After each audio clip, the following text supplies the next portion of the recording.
Buenas tardes a todas y a todos. Bienvenidos a la última sesión del ciclo Torcer, o sea, el árbol torcido. Eh, ya pasamos, a propósito del problema del mal, por el psicoanálisis, por una visión más poético-estética.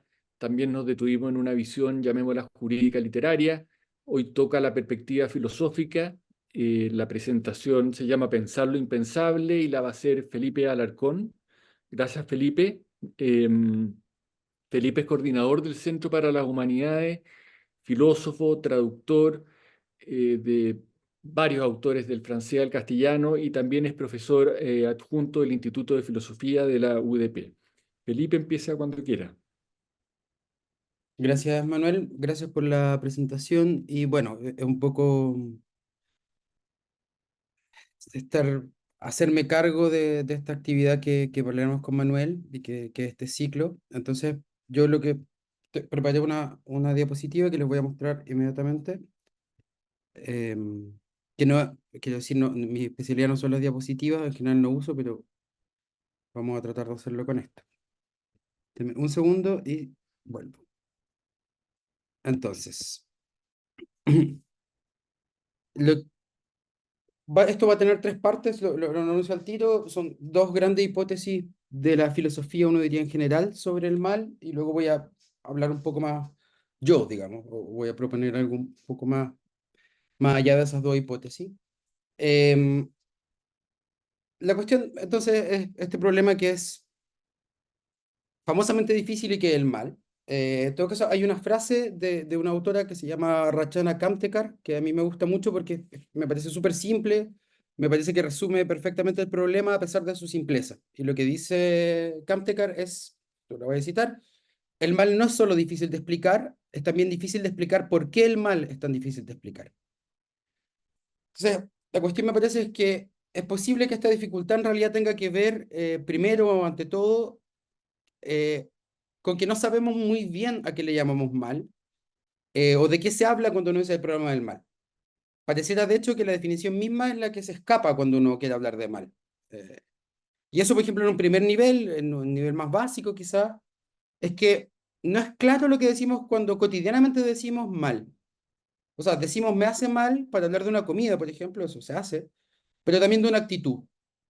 También decimos que algo es malo, no solo cuando encarna el mal, o que alguien es malo, no solo cuando esa persona encarna el mal, sino cuando hace, aunque no sea grave, algo con mala intención o incluso con la indiferencia que puede sorprender. También se puede decir, por ejemplo, que un sabor es malo. Eso es la misma palabra que cuando se dice que Manuel Contreras es malo. O sea, de hecho, alguien puede ser mal perdedor, por ejemplo, sin ser mala persona. Y alguien puede ser mala persona sin ejercer mal su función, cuestión que es bastante típica, ¿no? Creo que todos nos hemos encontrado en la vida con alguien que dice, bueno, es mala persona, pero lo hace bien. Eh, entonces, este equívoco, me parece, de los múltiples usos de la palabra mal, no es solo un equívoco de palabra, no es un problema de diccionario, y no es que mal tenga más de una acepción. En realidad hay toda una historia con este embrollo de los diferentes sentidos del mal, que no existe en solo una lengua, que es el castellano. De hecho, en inglés, en francés, en alemán no pueden más o menos hacer cosas parecidas. Es un problema más, que digo, que va más allá de la lengua o de una cuestión de definición, y que demoró mucho en tener un tratamiento sistemático en filosofía. Eh, Eventualmente lo tuvo, y entonces, por ejemplo, en el siglo XVII, y eso lo voy poniendo acá, que ya estamos en la hipótesis privativa que voy a explicar después, en el siglo XVII Leibniz, pero eso es poco importante, clasifican en tres tipos de mal. El mal metafísico, el mal físico y el mal moral. Entonces, el primero se relaciona en general con la imperfección, que puede ser general, por ejemplo, en el sentido en que todas las criaturas son menos perfectas que Dios. Entonces, esa imperfección es la que permite el mal. Dios no es malo, Dios es la bondad. Todo lo que no es Dios tiene grados de maldad. O puede ser también una imperfección particular. Pues uno dice, por ejemplo, que en la medida en que una buena silla sirve para sentarse, es mala una silla que no cumple ese requisito. Eso lo decimos. El segundo tipo, que es el mal físico, que también se llama mal natural a veces, la mayor expresión de eso son los desastres naturales, pero pueden ser también las enfermedades, etcétera. En general es todo lo que tenga que ver con la idea de que tenemos un cuerpo físico y que entonces ese cuerpo físico está sometido a ciertas leyes naturales. Entonces, bueno, me enfermo o un terremoto destruye una casa, o destruye mi vida eventualmente. Y el tercer tipo de mal, que establece Leibniz acá, es el mal moral y que normalmente se identifica con el pecado. Entonces creo que esa idea, que es del siglo XVII, insisto, puede ayudar a entender un poco el equívoco. Es decir, cuando digo que alguien es mal perdedor, en realidad me refiero a que no tiene las cualidades que un buen perdedor o que un perdedor debe tener. Y cuando digo que tal alimento me hace mal, me refiero al mal físico, en realidad. O sea, a la idea de que yo estoy afectado por mi materialidad. Entonces, qué sé yo, lo intolerante a la lactosa, la leche le hace mal porque hay una cuestión física, ¿no? En el tercer caso, uno diría, ese, perdón, bueno, ese elemento mal físico. Y cuando digo que mentir es malo, me refiero a algo así como un mal moral o un pecado. El primero es un defecto, entonces. El segundo es consecuencia de tener existencia material que está subyugada entonces a la ley de la naturaleza. Y el tercero es simplemente un pecado. El asunto es que me parece que cuando nosotros, como no lo anunciamos este ciclo, todas entendieron espontáneamente que nos referíamos al mal moral y no a los terremotos, por ejemplo, y no a la lactosa. Nosotros que escribimos este llamado también, de hecho, creo que es como en el solo pensamos en el mal moral. Entonces, esta clasificación en parte la heredamos. Es también imposible que esta clasificación dé cuenta de algo más. Y es que lo que le llamamos mal en general, de un modo u otro, es lo que nos hace mal, independiente de su fuente. O sea, uno puede determinar las fuentes de ese mal, pero en general uno le llama mal, y eso, digamos, en el habla cotidiana, a eso que nos hace mal. En ese sentido, el foco está puesto en el que sufre, o en el lado del que sufre el mal, y no de quien lo hace. Y puede que esa es una de las razones por las que sea difícil explicarlo, ¿no? O sea, vivimos el mal, pero no podemos explicar de dónde viene o por qué se produce. Es difícil, de hecho, establecer una fenomenología del mal, aunque se lo tratado de hacer. Es difícil también tener un testimonio del mal, es decir, del malo. Por supuesto, hay testimonio, hay biografía, hay autobiografía, pero es difícil establecer esa cuestión. En parte, y eso no es más que una fantasía de la que voy a hablar después, es porque para entender el mal tendríamos que ser nosotros los malos. Y esa es una posición en la que nadie se quiere poner. Pero con Constanza Michelson habló un poco de eso, ¿no? Voy a volver a esa cuestión hacia el final, pero el asunto me parece es que esa clasificación de Leibniz, que es muy antigua, es del siglo XVII, obedece a una lógica en realidad más general y, y que es la de muchos pensamientos del mal, es la de que muchos pensamos en distintas etapas de la vida, digamos, sobre el mal. Es una tradición muy larga y no hay una sola manera de explicarla, una sola manera de entenderla, una sola manera de expresarla. Pero yo diría que muy en general, si la cosa de Leibniz nos hace sentido general, es porque detrás de esa clasificación está la idea de que el mal es una falta. Es decir, que el bien es lo completo y el mal es la ausencia en diferentes grados. Es decir, lo que decía la silla, por ejemplo, ¿no? La buena silla es la que sirve para sentarse, es una mala silla la que un poco, digamos, tambalea, y es una pésima silla la que si uno apenas se sienta se cae. Son grados, ¿no? Lo mismo con los grados de maldad respecto a Dios. Dios es la bondad total, y en la medida en que uno baja en la escala, va siendo cada vez malo, pero esa idea del mal como privación, en el fondo, como límite, depende, es la hipótesis privativa, que es la primera hipótesis de la que les voy a hablar. Las imágenes no son ilustrativas de la hipótesis, solo porque son imágenes del mal en general y me hacen gracia, pero no la tomen como una ilustración. Entonces, esta primera hipótesis de la que voy a hablar es la hipótesis privativa y que fue dominante, realmente dominante hasta el siglo XVII, en realidad, y que consiste a grandes rasgos en establecer que el mal, como había dicho, es la ausencia o la privación del bien. Y es de un bien o de una bondad que se debería tener, que hasta cierto punto es natural, pero que no se tiene o no se ejerce. La cuestión de la silla funciona así. O sea, lo natural de la silla es que sirva para sentarse. Entonces, no se ejerce o no la tiene, eso sería el mal. Y eso sirve, me parece que en todos los casos los que vimos antes, porque el mal aparece como una falla, que no es una falla necesariamente general, sino de la naturaleza específica de cada cosa. El ejemplo súper clásico es que no es un mal para el ser humano no tener alas y no volar, porque no está en su naturaleza, pero sí, por ejemplo, no razonar, porque el ser humano como ser racional, lo acorda a su razón es razonar. Entonces, ustedes tienen esa primera cosa, ¿no? De que el mal pensado como una ausencia o privación de un bien y de un bien que corresponde a su propia naturaleza y a su perfección. En ese sentido, no es mala una silla que es roja y no azul, por ejemplo, sino la que no sirve para sentarse, porque no cumple su función natural. Y no es malo quien no sabe jugar a las cartas, porque eso no es una capacidad natural, pero sí es malo quien engaña, ¿no? Toda la cuestión acá, me parece, es que cada tipo de ser le corresponde a una naturaleza, eso es lo que hay que determinar primero, su cumplimiento del bien y su no cumplimiento son diversos grados del mal. Bien, la cuestión con el ser humano, con la maldad humana, moral, es que dado que el humano tiene naturaleza que es a la vez racional y espiritual, esto estamos pensando todo esto el siglo XVII, es bueno quien se guía por la razón y sigue el espíritu, o por razón espiritual y por razones de la razón, y es malo quien se deja llevar por la pasión y por el cuerpo. Por supuesto, siempre se trata de grados, pero la estructura es siempre que el mal es el bien menos algo. Esta hipótesis, me parece uno puede decir, alcanza el punto máximo en Agustín de Hipona o San Agustín, como le quieran decir. Y si uno se fija bien, y esta es yo creo la cuestión importante de entender fuera de, porque la lógica es relativamente simple, ¿no? Está el bien sí tiene definición, es positivo en ese sentido, y el mal no tiene definición porque solo la resta, es lo negativo de ese bien.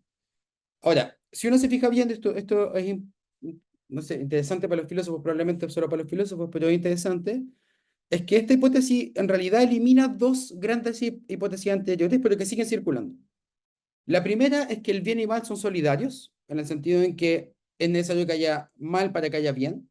Esto es una idea que sale, digo, cuando uno en clase o en otro tipo de cuestión habla de esto, siempre aparece eso, ¿no? Que si no hubiera mal no habría bien, etcétera. Entonces son co-originarios o co-fundamentales. Esta hipótesis viene a decir que no, que de hecho el bien es lo que existe en la existencia misma y el mal es solo sustractivo. Y de hecho, en ciertas versiones de esta hipótesis, el mal, el mal más malo es no ser, corresponde al no ser, la no existencia, no porque uno esté muerto, sino en la existencia de algo, por eso se llama privativo. Ahora, por otro lado, o lo segundo, y esto es importante para la historia en un punto, pero que también tiene que ver con nuestras maneras de pensar el mal, es que esta idea de la hipótesis privativa elimina otra idea más antigua que uno puede encontrar, depende cómo lo lean, Platón, por ejemplo, toda una tradición, hasta Agustín, y que es el mal como limitación, se llama así en general, se le llama el mal como limitación, y es que en realidad el mal es una cuestión de impotencia o de ignorancia, entonces que puede ser subsanado con mayor capacidad o mayor conocimiento. En el fondo la idea es típica, es que si nosotros supiéramos más, si fuéramos más eficaces no habría mal. Ahora, esta es una diferencia sutil, pero entre ver el mal como una limitación y verlo como una privación hay una diferencia grande. En los dos casos el bien es lo completo, es lo perfecto, pero en un caso se trata de no poder llegar al bien y en el otro se trata de estar privado de él.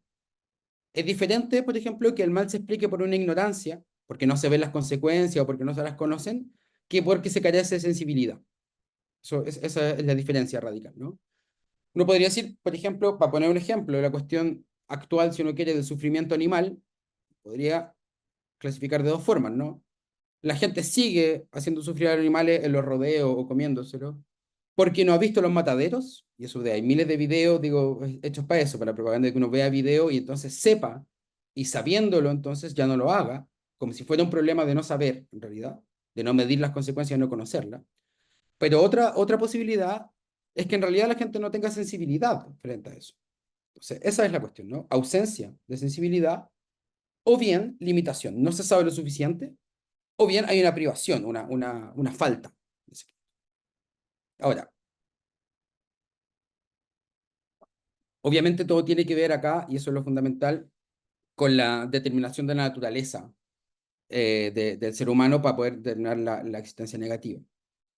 Y por supuesto esto tiene que ver, estamos hablando hasta el siglo XVII, tiene que ver mucho con Dios y con la idea de libre arbitrio o libre albedrío, de la que vamos a hablar después, pero no creo que sea fundamental para este asunto. Solo voy a decir sobre la cuestión del libre arbitrio, del libre albedrío, es que gracias a eso es que gente como Agustín puede decir que en realidad Dios no es responsable del mal. Es decir, Dios le dejó al humano un cierto amplio margen de libertad y no es responsable por lo que hacemos con ella, de manera que no participa en el mal. Pero eso a la vez permite que el mal moral tenga una cierta relevancia que no tenía antes, porque entonces el problema es por qué el ser humano, siendo libre, libre voluntad en un punto, actúa mal. Eso es todo el problema. Ahora, hasta antes de eso, sobre todo con la idea del mal como límite o como limitación, el mal es un problema vital, social, teológico, pero no exactamente filosófico, en realidad es con Agustín, uno lo puede discutir, pero es con Agustín que tiene un estatuto metafísico, pero eso ya es otra historia. Lo que sí me importa es decir que hubo un cambio entre la vieja idea de mal como limitación y uno de mal como privación, y ese cambio en la escala con la que se mide.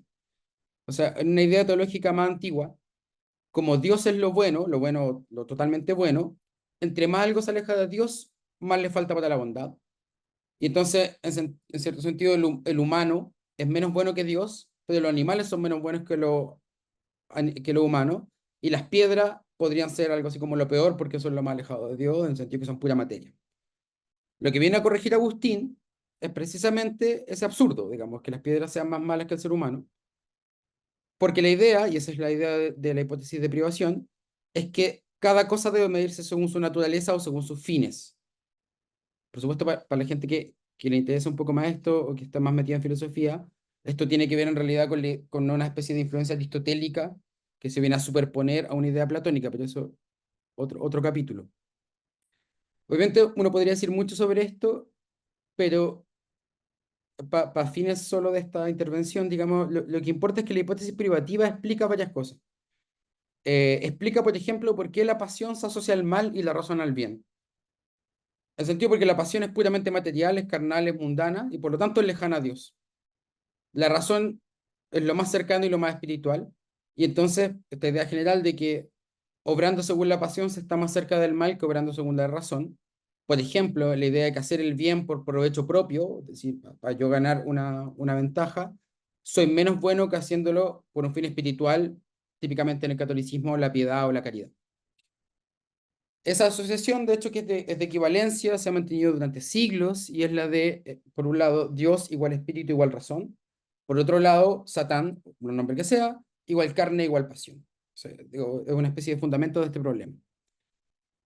Voy a hacer solo un paréntesis para decir que esta idea de que Dios es la bondad es posterior, en cierto sentido. Si uno revisa la Torá o el Antiguo Testamento, incluso la cuestión de dioses griegos, depende. El atributo no es la bondad, el atributo es la omnipotencia. De hecho, Dios en varias partes es nombrado malo o con malas acciones, porque no es su atributo ser bueno. Su atributo es ser omnipotente. Y una vez que entra algo así como una idea más cristiana, que aparece el Dios como la bondad y por lo tanto Dios, razón, espíritu son un conjunto. Ahora, es un muy breve repaso, pero yo creo que el repaso de esta primera hipótesis sirve para decir dos cosas. Esto es un impulso profesional lo que me lleva a decir esto, pero lo primero es que las cosas que creemos a veces naturales, obvias, evidentes, que tenemos como, casi como pegadas a la piel cuando pensamos, son muy antiguas.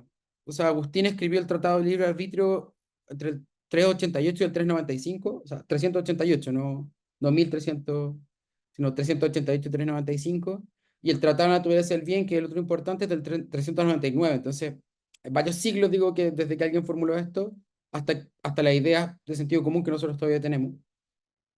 En ese sentido, yo creo de verdad creo que para entender mejor cómo pensamos, es bueno ir a veces a ver lo que se decía antes y ver cómo está expresado. Y es sorprendente que más allá de los términos precisos, digamos, de alguna cuestión de traducción o de alguna cuestión de incluso de hiperteologicismo, nos podamos reconocer en eso, en esa idea. O sea, no solo el Leibniz, sino la idea de la limitación o la idea de la privación. Sentido, ¿cuántas veces frente a un daño, una mentira o una violencia, no se piensa que esa persona está más cerca de los animales que de los humanos, por ejemplo, algo que se dice típicamente? Eso depende de la idea de privación. ¿Cuántas veces le atribuimos, por ejemplo, a la pasión porque es baja la causa de un mal? La cuestión, obviamente, y esto es lo que me importa y tiene que ver con el título, es que el mal es lo impensable mismo, o sea, es impensable el mal en este esquema porque no tiene naturaleza propia. No algo positivo, algo así como un negativo, es el bien menos algo, y por lo tanto es literalmente impensable porque no tiene esencia, o no es un acto positivo, es simplemente la resta. En ese sentido, el mal más malo, y este es el problema, el mal más malo, el que puede servir de ejemplo, de modelo para el mal, no podría ser captado por la razón, porque es su punto más lejano.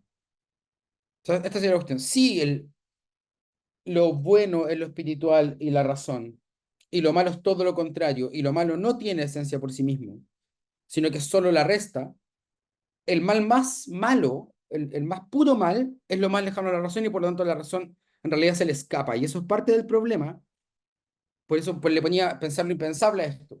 El mal se vuelve impensable en esta hipótesis, no porque no se pueda clasificar, porque se pueda describir, porque se pueda ver, sino porque su esencia es todo lo contrario a la razón.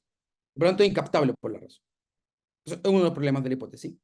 No el problema más radical, pero uno de los problemas de la hipótesis.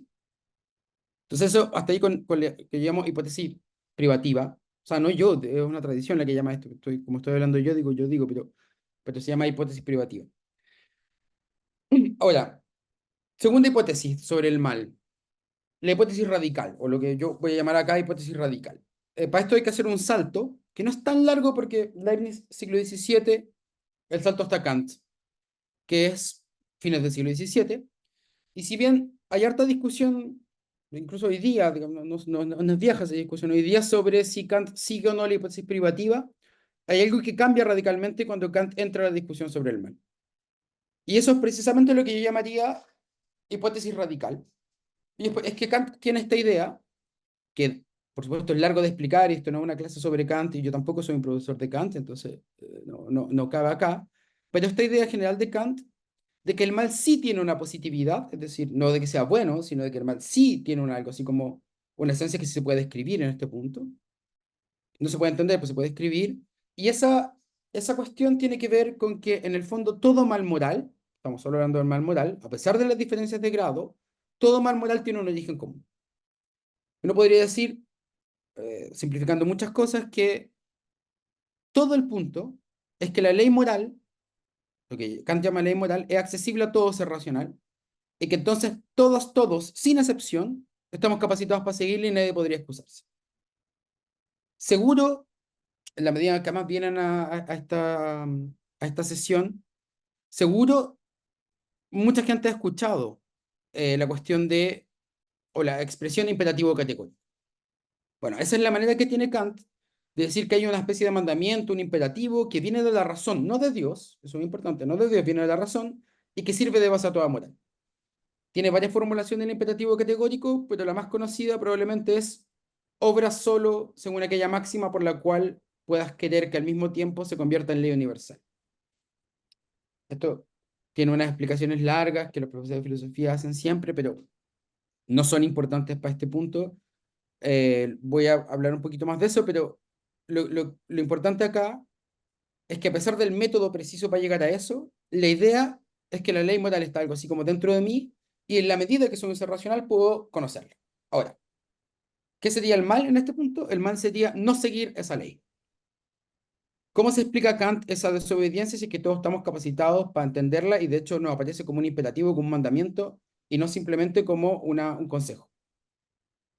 Lo que Kant cree, y eso es la idea del mal radical, es que junto a la disposición moral hay una disposición, una tendencia, una propensión, depende de cómo uno traduzca, al mal. En ese sentido, el mal es una corrupción, pero no una corrupción espontánea, sino que es una alternativa siempre posible, por una parte, y por otra parte una condición. No una naturaleza, y eso es importante, sino una condición.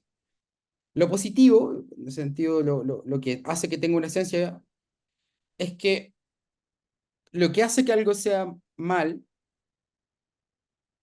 no es simplemente una ausencia de algo, es decir,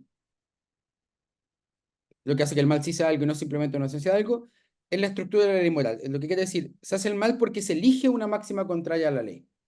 No puede simplificar harto y decir que lo que hay es una lucha entre la inclinación por el mal y la inclinación por la ley moral, pero lo central es que es elegir una máxima en lugar de otra. Por ejemplo, estos son ejemplos típicos, ¿no? Ante una situación determinada, yo puedo pensar, bueno, hay una fila y digo, bueno, me salto la fila porque estoy apurado. La cuestión es que lo que dice Kant con la formulación, voy a simplificar mucho, pero algo así como lo que hay que pensar cuando uno hace cosas, cuando tiene un problema moral de este tipo, me salto o no la fila, por ejemplo, es cuál es la máxima de esa acción. Uno podría decir, insisto, esto no es muy preciso, pero uno podría decir, bueno, la máxima de esa acción es que, eso sería lo universal, cada vez que alguien está apurado o ante el apuro, hay que saltarse la fila. La pregunta es vivible o deseable un mundo así? Kant dice, bueno, no. No, porque entonces no tendría sentido la fila. Lo mismo con la mentira, ¿no? O sea, eh, típica situación profesional, copiar una clase. No estudié, entonces copio la clase. O miento por salvarme de algo. La pregunta no es si está bien mentir en este caso, sino, bueno, esa máxima la voy a poner universal. Voy a decir, bueno, toda persona en esta situación haría lo mismo y uno diría, bueno, no tiene sentido porque de hecho no habría más confianza. Si cada vez que uno lo necesita de mintiera, no habría ninguna confianza. Bien, entonces, lo que Kant llama algo así como el problema, o lo que Kant apunta como el problema, es que toda racionalidad, todo ser racional puede hacer este ejercicio y puede ver la máxima de la acción, pero decide no seguirla. Eso es algo así como el mal radical. Entonces, la raíz mal radical no porque sea más malo que todos los males, sino porque tiene, o sea, el mal más extremo, sino porque tiene una raíz. Y el origen es siempre algo así como preferir subordinar la ley moral a un incentivo egoísta. En eso se parece a Rousseau, por ejemplo. Entonces, una definición posible de mal, llegamos al punto simple, una definición posible de mal en esta hipótesis radical es hacer la excepción con uno mismo. Ustedes me pueden conceder esto. Todos sabemos que está mal mentir. Digo, es algo que uno, pensando como tipo Kant, no exactamente lo que dice Kant, pero pensando tipo Kant, todos sabemos que está mal mentir, pues en determinadas circunstancias se miente. Entonces, yo sé que está mal, pero hago una excepción. Y hago la excepción, por supuesto, conmigo mismo. Entonces, la cuestión del mal en parte sería hacer esa excepción, ver la regla, ver que está mal, pero hacer la excepción. No, por supuesto, no sé bien si en todos los casos habría que discutirlo, pero en la gran mayoría uno puede afirmar que efectivamente el mal tiene que ver con hacer la excepción con uno mismo. Por supuesto, para eso hay que ponerse en la situación del otro, y uno podría decir, por ejemplo, matar a un enemigo está bien para mí, digo, me libro del enemigo, pero es deseable que toda persona que odia a alguien mate a otra persona. Bueno, eso no. Pero yo hago la excepción conmigo mismo. Eso sería algo así como el asunto que ya no es privativo, como pueden ver, ¿no? Por supuesto, hay discusión sobre si Kant sigue o no la hipótesis privativa, porque uno puede decir, bueno, sí sigue la hipótesis privativa, porque en la medida en que la razón y la ley moral en lo propio del humano, no seguirla, y eso era negativo, sería privativo. Ahora, el punto es que lo que hay no es una razón versus una no razón, sino una elección diferente a partir de la razón. O sea, yo veo que eso está mal y hago otra cosa. Entonces, no es razón versus una razón, es un uso de la razón que ve la ley y decide hacer otra cosa. Y por eso Kant dice algo así como, no se puede saber por qué, o no se puede entender el mal. Se puede saber que eligió otra máxima, pero no se puede saber por qué alguien hace eso. ¿Mm? Ahora, eso parece entonces como un misterio, ¿no? Es técnicamente inexplicable por qué alguien hace el mal. Eso es importante, yo creo que eso es lo primero importante. Y lo segundo, y esto es muy importante, digo, para algo así como la historia, pero para la manera en que comprendemos el mal, es que a diferencia de la hipótesis privativa, con esta hipótesis radical, uno puede, o eso es lo que hace Kant de hecho, estar más preocupado de por qué hacemos el mal que de por qué sufrimos el mal. En la hipótesis privativa el problema casi siempre es por qué sufrimos el mal. Pero en esta hipótesis tiene que ver más bien por qué se hace el mal, porque yo hago el mal. Está del lado entonces del que lo hace. ¿No?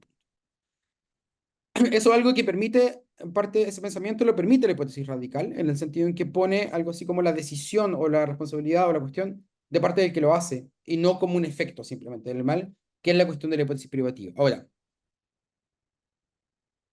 si uno se fija, quizás la gente que conoce un poco más esto, que le interesa un poco más eso, es la hipótesis radical la que permite inscribir, por ejemplo, aunque no totalmente si uno quiere, pero que permite pensar en alguien como Hannah Arendt, que se la cita siempre cuando se habla del mal, ¿no? O sea, los columnistas de este país están muy obsesionados con citar a Kant, o sea, a Arendt, no así a Kant, pero a Arendt sí. Y porque lo que se dice normalmente cuando se habla de Arendt a partir de este libro que se llama Eichmann en Jerusalén, eh, es que, puedo hablar un poco más de eso después, pero lo que se dice normalmente es que si el malo, y eso es lo que dice Arendt, no es alguien de naturaleza distinta, no es un monstruo, sino que la mayoría de las veces es alguien común y corriente que dadas ciertas circunstancias no hace lo que hay que hacer. No se pregunta lo que hay que hacer, no hace lo que hay que hacer, no sigue la ley moral, sino que tiene que tener kantianos. Y entonces, en ese sentido, como no es una naturaleza especial, no es monstruoso, no es diabólico, todos podríamos ser malos o ser el mal. Y de hecho lo somos, precisamente porque hacemos una excepción con nosotros mismos. Esa es la cuestión, ¿no? Eso es lo que permite pensar algo así como la hipótesis radical. Entonces tenemos con este esquema muy, muy general otra hipótesis, una segunda hipótesis que ya no es la hipótesis privativa sobre el mal, pero que comparte hasta cierto punto el hecho de que el mal es impensable, que es lo que se escapa de la razón, que es algo así como la locura o la corrupción de la razón. En ese marco me parece de hecho que uno puede entender mejor esa frase muy repetida por los columnistas de opinión de esta nación, que es la banalidad del mal. Cuando Anan escribe, y eso es evidente por cualquier persona que haya leído el texto, no piensa que el mal sea banal. Esto es un gran equívoco, porque la banalidad no es la banalidad del mal. No es el mal el que es banal, es en realidad quien hace el mal el que puede ser banal. O sea que lo puede hacer cualquiera. Quien hace el mal no posee una naturaleza diferente, no es excepcional, y no es necesariamente, y esa es la gran desilusión en parte de Arendt, alguien que uno pensaría que haría el mal. O sea, frente a alguien como Eichmann, que uno de los responsables nazis de la Shoah, del Holocausto, Arendt esperaba encontrarse a alguien que figurara el mal, o sea, digo, no solo con cara de malo, sino con opiniones perversas, con una actitud física, y se encuentra con el tipo más sin características de la existencia, una superficialidad enorme. Eh, y en ese sentido, aparece la cuestión de un cierto kantismo de Arendt, yo creo, y es que, y esto es importante, el punto no es que Eichmann sea estúpido, sino que no pensaba. Y aquí pensar tiene un significado bien específico, no una actividad mental como cuando digo pienso en el verano, sino que para Arendt en este contexto pensar quiere decir tener un diálogo interno en el que me pregunto, entre otras cosas, si lo que hago está bien. O sea, Eichmann no pensaba, esa es su banalidad, no pensaba no porque fuera incapaz de hacer tareas mentales, de hecho las hacía, sino porque no tenía ese diálogo consigo mismo, se repetía ideas, Arendt insiste mucho en eso, que una persona que repite eslóganes, es decir, alguien que no reflexiona, en un punto que no discute consigo misma si eso está bien o mal, lo repite. Y por supuesto, lo grave de eso es que todas hemos sido en algún momento impensantes. Ese es todo el problema, ese es, digamos, el asunto. Y solo por esta, ya notaron, yo creo, obsesión con que se cita demasiado a Arendt, pero no se lee esa parte precisa. De hecho, esto es muy fuera del curso de la exposición, pero desconfía mucho cuando alguien diga la teoría de la banalidad del mal, porque no hay ninguna teoría de la banalidad del mal. De hecho, Arendt, en el texto de la banalidad del mal, dice una sola vez la frase banalidad del mal y lo dice al final. Pero para entender mejor esto, que tiene que ver con, yo creo que una especie de buena manera de confrontar la cuestión de esta hipótesis radical, yo creo que uno puede leer eh, una una frase de Arendt, que es de un poco después de un texto del 71, la podemos leer junta y junto, donde Arendt habla sobre esta cuestión de la banalidad del mal para explicarse. Entonces la tiene en la pantalla y dice, hace algunos años, haciendo un reportaje sobre el juicio Eichmann en Jerusalén, hablé de banalidad del mal. No me refería con ello a una teoría o a una doctrina, sino a algo bastante fáctico. El fenómeno de las malas acciones cometidas a escala gigantesca, que no pueden atribuirse a una malignidad particular, a ninguna patología o convicción ideológica de quien la realiza, cuyo único rasgo distintivo era tal vez una extraordinaria superficialidad. Por monstruosos que fueran los actos, que los realizaba no era ni monstruoso ni demoníaco, y la única característica específica que podía detectarse, tanto en su pasado como en su comportamiento durante el juicio y el examen policial previo, era algo totalmente negativo. No era estupidez, sino una curiosa y muy auténtica incapacidad de pensar. Todo lo que decía, ¿no? O sea, en Arendt, yo creo que Arendt se inscribe perfectamente en la idea o en esta hipótesis que estamos armando de la hipótesis radical, la hipótesis de que tiene una positividad y que esa positividad tiene que ver con la razón en un punto. O sea, en este sentido, el mal acá en Arendt, como pueden ver, no tiene que ver con el bien menos algo, sino que tiene que ver con una incapacidad para pensar. Y pensar, como decía, tiene que ver con este diálogo con uno mismo. Ahora, la cita me permite en realidad decir algo más. O sea, creo que es importante citarla siempre cuando uno habla de mal y despejar este equívoco sobre que banalidad del mal quiere decir que el mal es banal.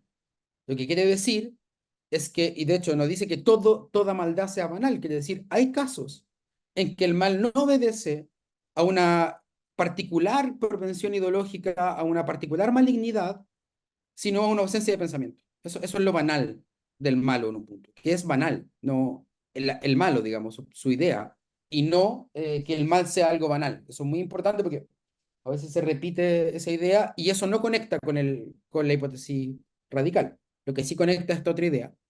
Pero lo que me permite además decir esta cita de Arendt es que creo, esto ya me arriesgo más, pero que de Platón a Arendt, por lo menos de Platón a Arendt, el mal tiene algo que ver con la razón.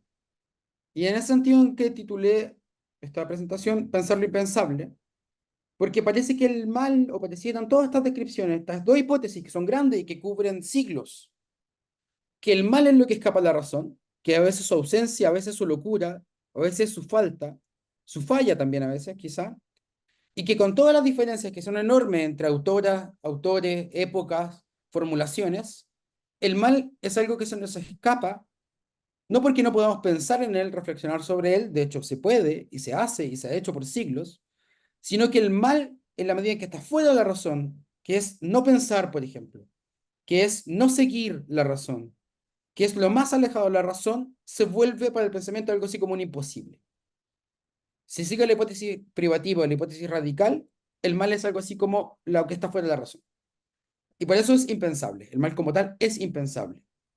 También es irrepresentable, pero es impensable. Esta cuestión del el mal como lo impensable, uno podría decir, bueno, es una característica propia del mal, pero también es posible que sea una característica propia de estas dos estructuras o incluso de la filosofía misma. Es decir, el mal aparece como esta cosa, insisto, o privativa o radical, que tiene que ver con un fuera de razón. De hecho, hay una frase bien bonita que a mí me gusta mucho de alguien que no tiene mucha importancia en este punto, pero que se llama Yankelevich, que es, a la gente que le interesa esto, uno de los que permite pensar, por ejemplo, el perdón en Derrida o la cuestión del totalmente otro Levinas, solo una nota. Yankelevich dice algo que me lo sé de memoria porque me gusta mucho, que dice, el problema con el mal es que apenas lo pensamos se vuelve bien, o sea, se escapa. En la medida en que uno lo piensa, lo racionaliza, entonces lo acerca a la razón y entonces se vuelve bien. Y dice, de hecho, John Klevich, que al parecer la única forma de pensar en el mal es por un pensamiento bastardo, es decir, una especie de pensamiento que se traiciona a sí mismo, porque la razón no puede captarlo, básicamente. No puede captarlo porque es su externo. Su contrario, su externo, su afuera, pero en todo caso algo que ya no pertenece al esquema de la razón. Ahora, digo, pongo estas dos hipótesis en general. Uno puede siempre, en filosofía siempre se hace, ¿no? Son hipótesis arbitrarias. Uno puede, yo creo, clasificar, o sea, son suficientes para clasificar varios pensamientos en la hipótesis privativa o la hipótesis radical. No tiene que ver con, hay un cambio de época que lo permite, pero digo, la hipótesis privativa sigue funcionando hoy día. Yo ponía ejemplos, ¿no? De las miles de veces que en la vida cotidiana uno piensa el mal como algo privativo y también las miles de veces en que se piensa como radical. Pero estas dos hipótesis, por supuesto, no cubren todos los campos, tienen diferencias, etcétera. Pero estas dos hipótesis, y yo creo que uno puede pensar un poco más allá. Por supuesto, es tramposo porque yo estoy haciendo estas dos hipótesis y yo le voy a decir que de estas dos hipótesis son insuficientes, pero es parte de los trucos profesorales de filosofía. Decir que, y esto ya es el final, ¿no? La tercera parte que es mucho más corta, que esta idea, que los puse en el PowerPoint, que es fragilidad, mal y porvenir. Porque lo que quiero hacer en estos últimos 20 minutos, digamos, para dejar un rato a la discusión, es salir un poco de esa historia de la filosofía para adoptar otro tono, en un punto. Los formularios, este tono se llama propositivo, pero yo preferiría llamarlo expositivo, no porque les vaya a exponer algo, cosa que ya hice, sino porque me voy a exponer yo mismo a decir qué pienso yo sobre esto, cómo yo creo que uno puede pensar más allá el mal o pensarlo de nuevo o más allá no quiero decir que uno pueda pensar más que Arendt o más que Platón, sino que hacer un paso más.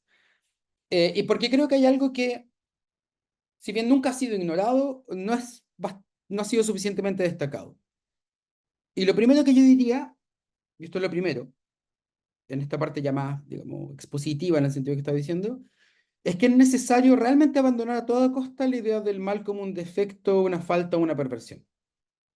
El mal, como decía Jean-Luc Nancy, al que además le hago un cierto homenaje citándolo, es maldad positiva. Es decir, es cierto que la hipótesis privativa parece haber perdido fuerza hace siglos, pero no es menos cierto que una parte de nuestro sentido común sigue recurriendo a esa lógica para pensar en el mal. Es decir, el mal como un defecto de la naturaleza de cada cosa. Por ejemplo, una mala silla es la silla que no sirve para sentarse y es mala una persona que no cumple con lo que se espera de una persona, su racionalidad, su espiritualidad, etcétera. O como una perversión de la razón o como una falta, pero en todo caso siempre como algo desviado. Yo creo que hay que a toda costa realmente evitar esa idea del mal como un defecto, como una falta, como una perversión. Hay que algo así como afirmar esa positividad del mal.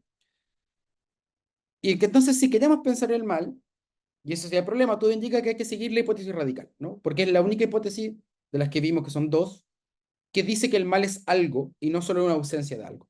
A pesar de que dice que es una corrupción, pero es una ausencia, no es una ausencia, sino algo. Entonces la pregunta es si uno cree esto, como yo lo creo en todo caso, como espero que ustedes también lo crean, que es que el mal no puede ser pensado simplemente como un defecto, como una perversión o como una falta. Si uno cree esto, entonces habría que seguir la hipótesis radical. Yo creo que sí y no. Es decir, sí, en la medida en que el mal tiene una existencia propia. No, si es que se sigue pensando el mal como el fruto de una corrupción, de una falta, de una incapacidad, como Arendt, y sobre todo si se la tiende a asociar con una falta, una corrupción, etcétera, de la razón. Me parece, realmente me parece que hasta cierto punto el mal puede ser pensado menos con relación a la razón que con relación a una fragilidad constitutiva, que es nuestra fragilidad constitutiva. Eso no quiere decir que hagamos el mal porque seamos débiles o cobardes o porque no podamos hacerle frente a las tentaciones. Frágil, al menos para mí, al menos aquí en esta exposición, digamos, es la condición común de estar expuesto al daño en realidad. Parece súper evidente que quien hace el mal, pequeño o grande, no le importa la fragilidad del otro. Es decir, miente sin pensar en los sentimientos de la otra persona, mata sin pensar realmente que otro muere, que es frágil, que hay familia. Eso por supuesto, eso por supuesto, la primera fragilidad, obvio. Pero hay otra fragilidad que no es que sea más grave, pero que es, solo que sea a menudo ignorada, aunque no totalmente. Es la idea de que en el mal también está expuesta mi fragilidad. Creo que en parte si a la filosofía le ha costado pensar a veces el mal es porque depende de esa fragilidad y que es una fragilidad muy física. Es decir, por supuesto hay daño moral, hay daño psíquico, yo puedo herir sin golpear, puedo quitar la vida sin matar, no son solo metáforas eso, pero no, lo que no hay es contacto de conciencia a conciencia, de espíritu a espíritu. Lo que hay siempre en este tipo de daños morales es una mediación material, es decir, hay fonación, se dicen palabras, hay escritura, hay golpe, hay mirada.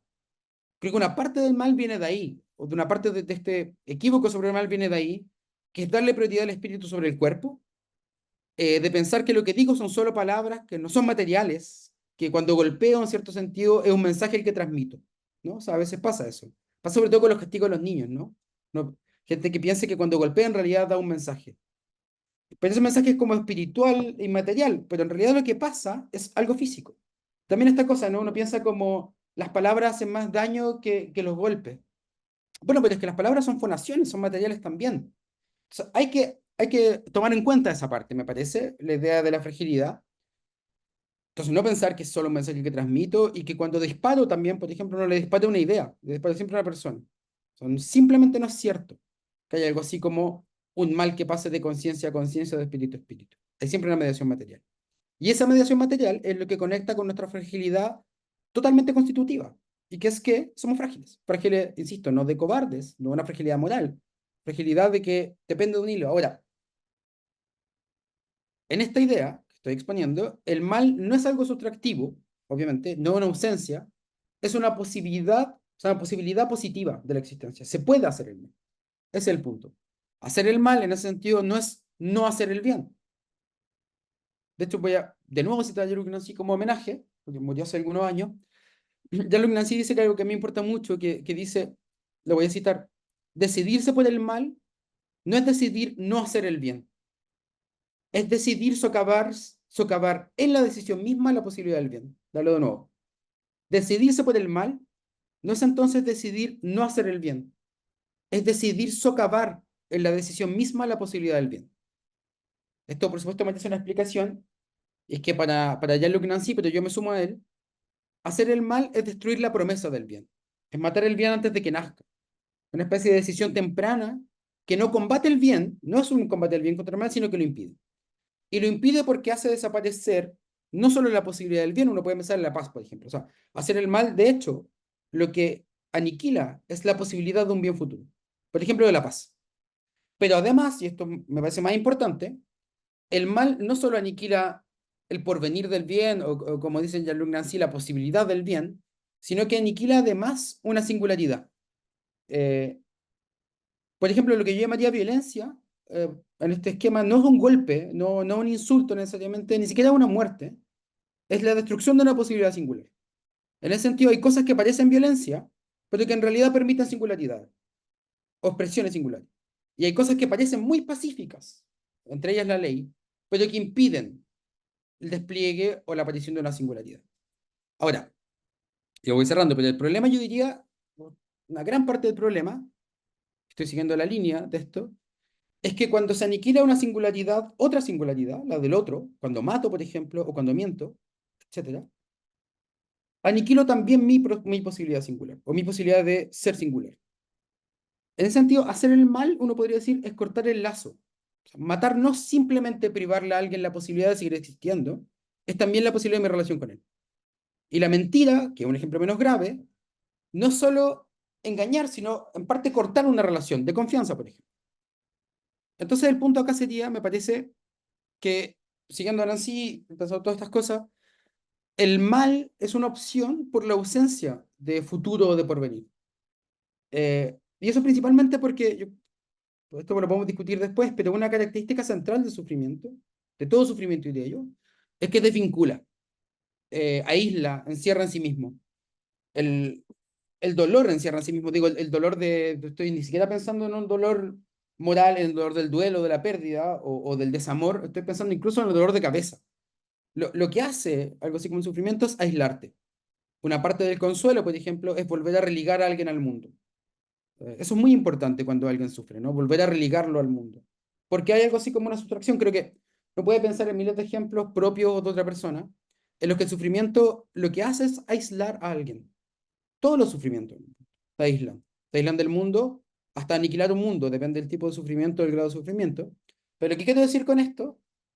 Digo, el argumento es por qué hacer el mal sería bloquear este futuro, esta ausencia por venir, y esta posibilidad mía incluso, no solo del otro, es porque ese aislamiento en realidad me priva a mí también de esa relación. Es decir, el mal, en la medida en que es así, ¿no? El mal hace mal a alguien, hace sufrir. La mentira, la muerte, miles de ejemplos. La lactosa también, en todo caso, hace sufrir. eh, y eso aísla. Pero con ese aislamiento yo también pierdo ese lazo. Implica una cierta soledad.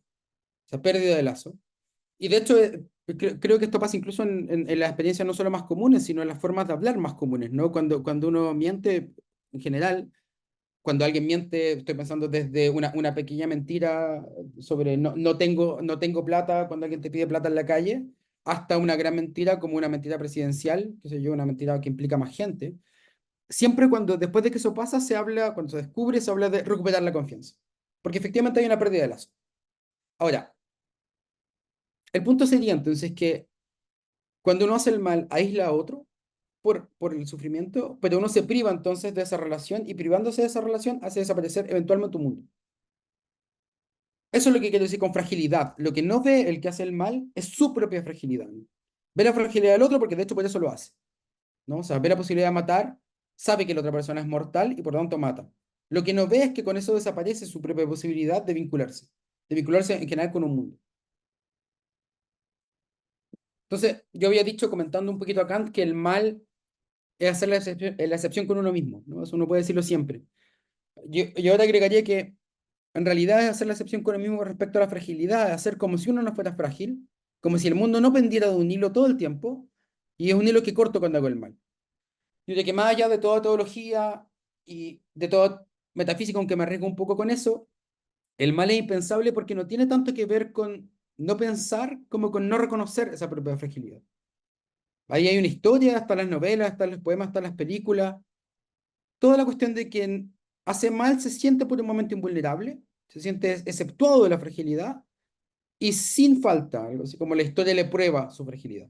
Creo que todos podemos pensar en miles de ejemplos de alguien que en el momento del mal realmente borra o hace como si no fuera frágil, como si su vida no dependiera de esas infinitas interrelaciones. Y estoy pensando también en los animales, esto, gente que ha seguido otras cosas mías o que ha venido a otras charlas, sabe que a mí los animales me gustan mucho. Y la cuestión con los animales también eso, o sea, la crueldad animal también depende de, vamos a hacer desaparecer todos los contactos con los animales. Se trata solo de un animal en particular, nosotros solo hacer sufrir. Se trata de la desaparición de un mundo posible con los animales, por ejemplo. O sea, estoy pensando en todos esos tipos de maldad. Ahora, entonces en esta tercera hipótesis, que yo creo que todavía no está formulada no solo por mí, sino que no está formulada en general, pero que tuvo un momento, que tiene ciertas inspiraciones, he citado algunas, pero que se puede formar o que se está formando y que tiene que ver con esta idea del porvenir y con la idea de la fragilidad, más que con la idea de la ausencia de razón, y por lo tanto menos con una idea, si uno quiere, está Martin Hoppenheim acá, lo puedo discutir después, con una idea humanista de algo así como una relación con la razón, una relación con la posibilidad de razón, con una relación con la fragilidad.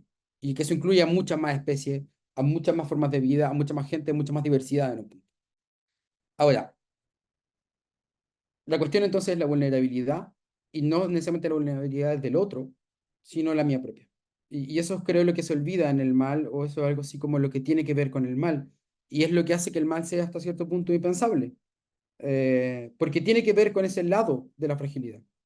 Ahora, para no terminar yo con este largo discurso sobre el mal, voy a compartirle un poema que creo, espero, que tengo la esperanza de que haga resonar algo con un poco con todo lo que se habló, pero sobre todo con la última parte.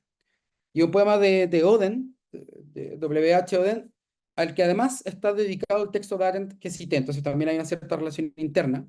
Este es un poema que yo creo que habla harto de esto, que lo podemos leer juntos y juntos, y que dice así: acerca del sufrimiento nunca se equivocaron los viejos maestros, que bien entendieron su humana posición.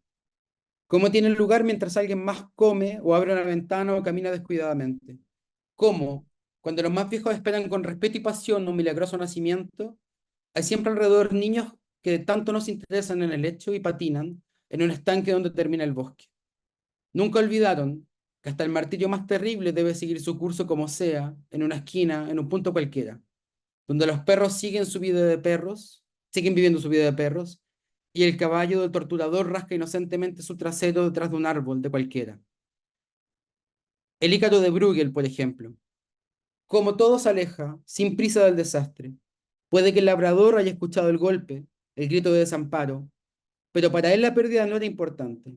El sol brilló como debía brillar en las blancas piernas que desaparecían en esa verde agua, y el fastuoso, delicado barco, que no pudo no ver algo impresionante, un niño cayendo del cielo, a alguna parte tenía que llegar y zarpó nomás. Pero solo le voy a poner el cuadro al que hace referencia el poema, y es, deme un segundo, es este, y que a la derecha de la pantalla ustedes pueden ver las piernas de Ícaro, ¿no? O sea, Ícaro cae y todo el resto de la ciudad sigue igual. Es parte de los problemas, ¿no? Todo el resto de la ciudad sigue igual. Ahí está el barco del que habla, está el labrador, etcétera. Y la característica es que Ícaro es muy pequeño, ¿no? Es una pequeña cosa, lo que pasa no está al centro del cuadro. Entonces si uno ve el cuadro, o sea, el poema de nuevo, aparece esa cuestión de las piernas brillando y de que todo sigue un poco igual. Y esa es la lección de los viejos maestros para Oden. Fíjense que Oden escribe este poema justo después de la Primera Guerra. Forma parte de eso también. Está pensado en eso. El poema se llama Museo de Bellas Artes. Lo pueden buscar, la traducción es bien artesanal, digamos, porque esto he hecho más o menos a última hora, pero pueden buscar el original y va a ser mucho mejor. Eso, estamos perfectos en la hora, Manuel. Muchas gracias. Gracias, Felipe, por la exposición. Muy buen cierre de ciclo. No sé si alguien quiere abrir el espacio para preguntas. En el chat no veo nada, por lo menos.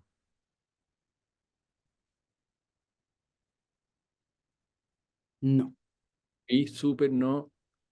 Bu- Bueno, yo parto, no veo a nadie, pero yo parto con una pregunta que justo me perdí la conexión en el momento en que estabas como en tu parte, llamémoslo más propositiva, Ujú, pero se me vino a la cabeza esta noción común al día de hoy de que la víctima es como el héroe contemporáneo.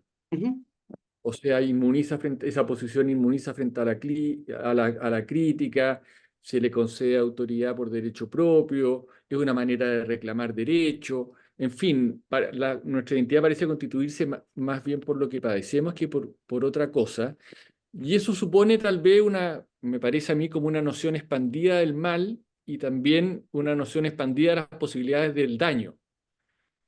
Sí. Esto puede tener explicaciones medias sociológicas, pero yo me pregunto si desde el lado de la filosofía hay algo que se pueda decir al respecto, como una especie de diagnóstico cultural más del mundo contemporáneo, pero referido a la noción de mal. Sí, sí, yo creo que incluso o sea, yo creo varias cosas sobre eso.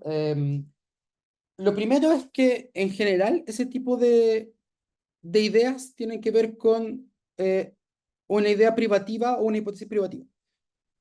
O sea, con la idea de hecho de que hay una privación de sensibilidad, por ejemplo. Una privación de sensibilidad o de razón o de lo que sea, que es constitutiva. Voy a decirlo así, en el fondo que esta cuestión un poco alérgica de que solo alguien perteneciente a una comunidad puede hablar de esa comunidad y que todo el resto es daño o apropiación cultural, etcétera, tiene que ver con algo así como una constitución propia que no te permite otra cosa. ¿Sí? Entonces, me parece, la idea del mal, de nuevo, como una especie de pecado, como una especie de falta que marca a alguien. Lo marca porque es constitutivo. En el sentido de lo que decía una mala silla, que es la hipótesis privativa, es una mala silla porque no te permite sentarte. Pues es constitutivo. Pues, es mala silla. Entonces creo que por una parte me parece que si uno quiere hablar negativamente de esta idea, eh, depende de una hipótesis muy antigua, que es la hipótesis privativa, y que es una hipótesis teológica. Cuestión que me parece, respecto a lo que ha dicho Constanza Michelson acá, pero varias veces también, y con lo que yo podría estar de acuerdo, eh, es teológica esa idea, en un punto. O sea, es totalmente teológica esa idea. Y por eso se recurre a la cuestión del mal como diablo, como posesión, y por eso el reverso es la bondad y la santidad. Es decir, el mal solo es mal respecto a la santidad, y por lo tanto, si algo me hace mal, es solo respecto a mi bondad. Creo que eso es lo primero. Lo segundo yo creo que tiene que ver, y con lo que me importa más, tiene que ver con la falta de vinculación en un punto. Y con esta ausencia de la hipótesis radical, que supone que el mal no es una esencia que yo tenga, no es privativo, sino que es una decisión que puedo tomar. Y esa decisión que puedo tomar, entonces, haría dar cuenta de algo, pero no sería constitutivo de ti. Entonces creo que esa idea radical está un poco ausente de ese asunto, y que tiene que ver con la cuestión de la relación, yo creo. El punto es ese foco, insisto, ese foco en quien sufre es bien propia de la idea privativa. El foco en quien hace es bien propia de la hipótesis radical. Entonces, yo no es porque estemos en la Universidad de Diego Portales, pero creo que Carlos Peña a veces tiene razón en eso. Es decir, es poco moderna esa idea. Digo. Ahora, la pregunta es si uno quiere ser moderno, pero al menos es poco moderna esa idea. Susan Neiman también ha insistido harto en eso, o sea, es poco moderna esta idea. Pero en la parte que me importa, digamos, más a mí, más cerca de lo que yo estaba diciendo, al final, porque usted, me imagino que aunque yo no lo haya dicho, comprenderán que la hipótesis privativa y la hipótesis radical me interesan profesionalmente, pero mi asunto es más bien lo tercero. Em, Creo que esta idea tiene que ver harto con la falta de vinculación, con la falta, y ese quizás más sociológico, pero la idea de que no poder ver que no toda acción que me haga mal tiene que ver con el mal, es una falta de vinculación. No ves al otro realmente, ves solo el daño. Mm. Eh, pero creo que tiene que ver harto, y esto es lo que estaba diciendo, esa parte es la parte que yo diría que uno podría decir mala o negativa, o la crítica a la actitud que se ha llamado, yo sé que no es lo que tú querías decir, Manuel, pero que uno puede decir woke, ¿no? Esta idea general de Sven Neyman y otra gente, que hay una hipersensibilidad y que de hecho la gente solo puede verse como víctima, y el otro lo ven solo como un demonio, como algo a no solo a aniquilar, sino a cancelar en ese punto, es decir, a anular incluso en su palabra, porque todo lo que diga pertenece al mal, porque es sustancia del mal. Esa idea tiene esta crítica que uno puede hacerle, que es muy antigua porque es teológico-privativa, por una parte. Por otra parte, no solo teológico-privativa, sino que falla, uno puede ver que el mal es una decisión y no una naturaleza. En tercer lugar, creo que tiene que ver con esa falta de vinculación, con esa especie de cuestión sociológica, pero con esa especie de fragmentación social que hace que de hecho yo no pueda ver al otro, solo veo mi propio mecanismo, pero tiene una parte positiva, una parte, digamos, que no es tan crítica y que creo que le corresponde más a la filosofía contemporánea, a cualquier filosofía, más que, por supuesto, criticar cívicamente lo que pasa, pues tratar de entenderlo. Yo creo que en esa parte positiva, esto no es un problema de que un día la gente despertó y se puso woke o se puso antirracista o se puso anticolonial o se puso antimachista. Yo creo que esto tiene que ver con una acumulación de daños también que fragmentó precisamente la sociedad. O sea, quiero decir, la existencia de algo así como un movimiento afroamericano que uno podría eventualmente, como son decir woke, no es un efecto de que un día los afroamericanos se despertaron y dijeron yo quiero ser woke. Es un efecto de la fragmentación y la desvinculación que se vive comunitariamente. En ese sentido, la cuestión que en Francia hoy día está muy de moda con las elecciones y con el ascenso de la ultraderecha, de decir el comunitarismo, como si fuera una decisión de quienes están aislados y guetificados, vivir esa situación. Entonces creo que también por el otro lado está eso. Yo creo que hay un efecto de fragmentación que impide ver al otro y por lo tanto impide verlo como algo así como alguien que decide cosas, que tiene que ver con eso. Estoy yéndome para varios lados con tu pregunta, Manuel, pero pienso en eso. Está bien, se agradece el tiempo que te tomaste. Eh, Oscar Galloso está con la mano levantada hace rato. Oscar, Hola, buenas tardes. Ya. No, me gustaría reflexionar un poco sobre, ya que se aludió un poco a la teología, que es mi disciplina, Mm, hay en Agustín una dimensión antidualista, que viene un bueno, poco del antimaniqueísmo. Pero esa dimensión antidualista, él la resuelve en una clave privativa, que no es la clave en la que se resuelve en el resto del pensamiento teológico. Eh, Y es muy antigua, o sea, viene del mundo bíblico. En la primera afirmación de que todo es bueno y al final todo es muy bueno, hay una antítesis con el mundo babilónico que planteaba justamente había un dualismo fundamental. El judeocristianismo en general es antidualista, tanto ontológicamente como antropológicamente. O sea, no hay una mayor bondad en el alma y una maldad en la materia. Eh, eh, es cierto que el cristianismo ha vehiculado muchos elementos neoplatónicos que hacen mostrar eso, pero si uno mira el acervo bíblico, incluso dogmático, tiende a una mirada unitaria. Entonces, en general, se privilegia el mal moral como el origen de los males, ¿no? Esa idea del mal que brota de alguna manera de libertades, de juego de libertad. Eso no resuelve todo, evidentemente, porque sigue habiendo un mal que no le encontramos explicación en las libertades. Y ahí hay un problema bastante grande, una pregunta abierta.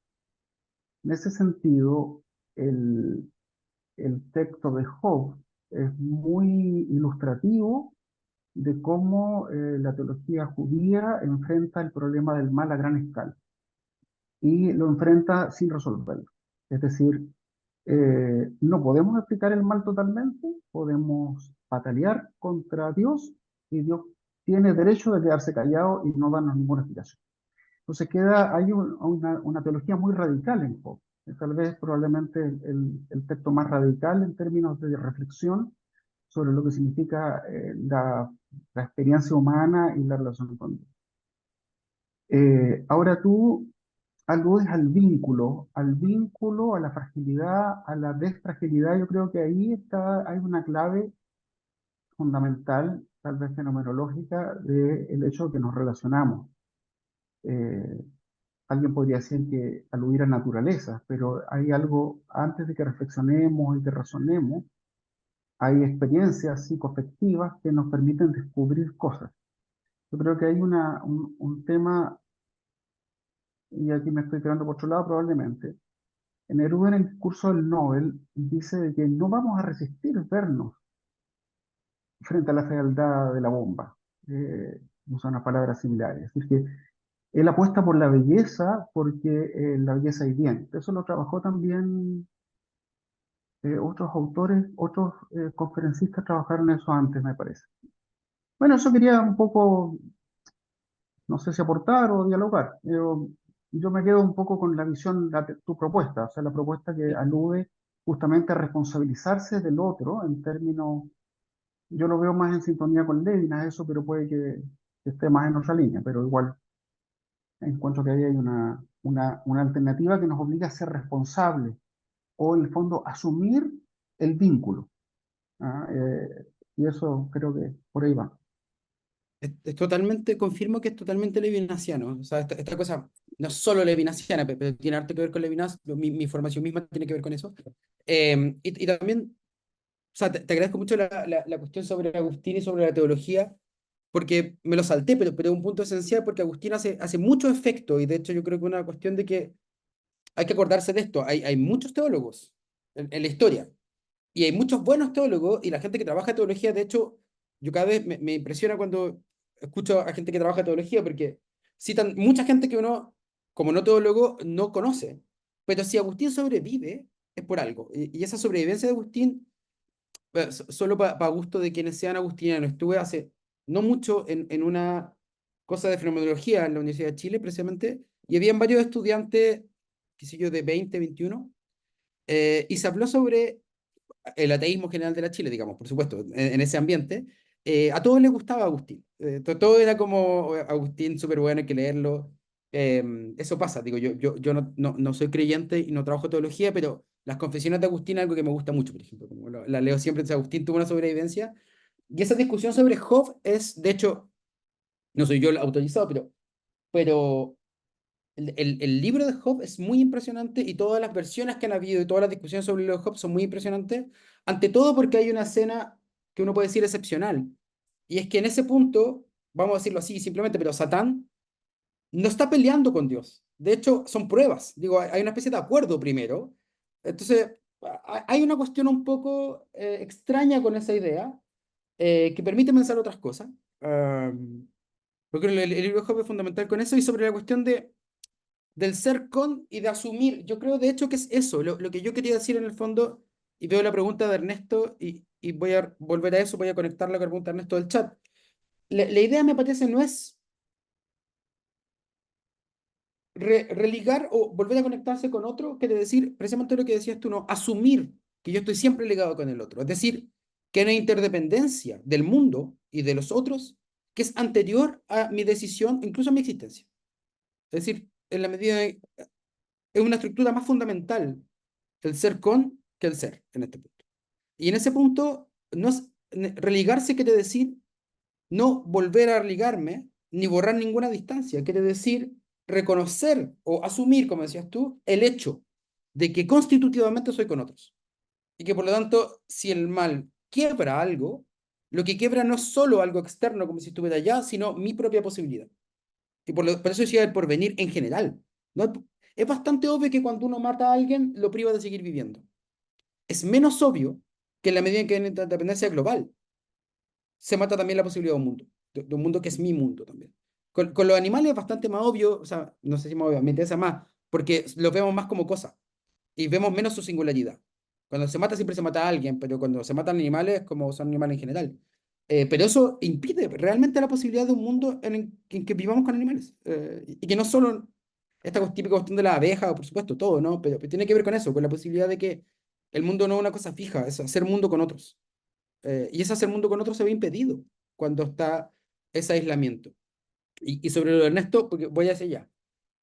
Efectivamente, para gente como Levinas, como Bataille, reunirse implica una violencia, para mí también. Lo puedo explicar.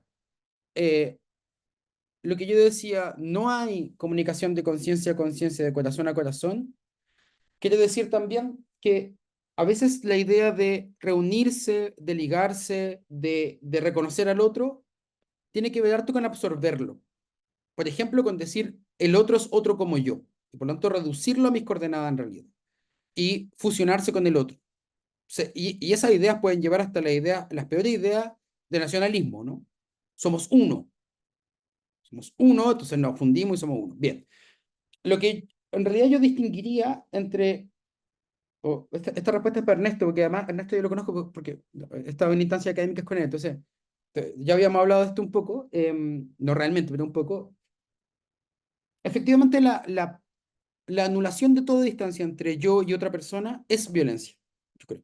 Yo eso creo que es violencia, es reducción. Pero lo que yo quiero decir con ligarse a otros, reconocer el vínculo, es de hecho volver posible la distancia. Cuando yo decía volver posible la singularidad, es decir, violencia es impedir la singularidad, si uno puede decir bien, es favorecer la singularidad, quiere decir la posibilidad de vincularse infinitamente con otros en la diferencia. Precisamente no hay vínculo si no hay diferencia. Tiene que haber diferencia para que haya vínculo. Y por lo tanto, afirmar algo así como el vínculo es afirmar la distancia en realidad. No hay vínculo sin distancia. Esto es bastante simple en otros términos. Tocar a otro, tocarse a uno mismo, depende de que no haya igualdad. O sea, tú solo puedes hacer cariño o tocar al otro porque tu piel no se funde con la del otro. La caricia es un contacto que no se funde. Hay fantasía confundirse con otro, pero en general solo puede haber cariño o caricia porque las pieles son distintas. Entonces el tacto es el punto, no de fusión, sino el punto que prueba que hay distancia, el punto que prueba que hay una diferenciación. Y en esa diferenciación puede haber singularidad, en el sentido, te lo repito harto, pero singularidad para mí, en lo que estoy hablando, no quiere decir algo que yo tenga, o que alguien tenga, o que algo tenga. No, no es una propiedad de algo. Es la posibilidad de vincularse. Es solo la interacción que es singularidad. Nadie es singular por sí mismo. Es la singularidad de relaciones la que te vuelve a ti singular. En un sentido incluso mucho más pedestre, digamos.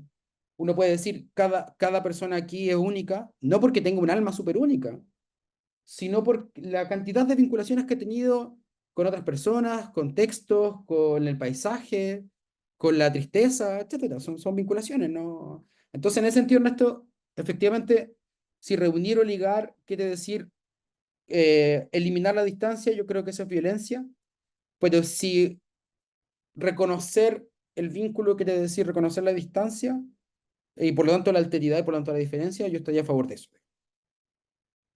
Y hay una pregunta más en el chat de Melissa, la puedo leer.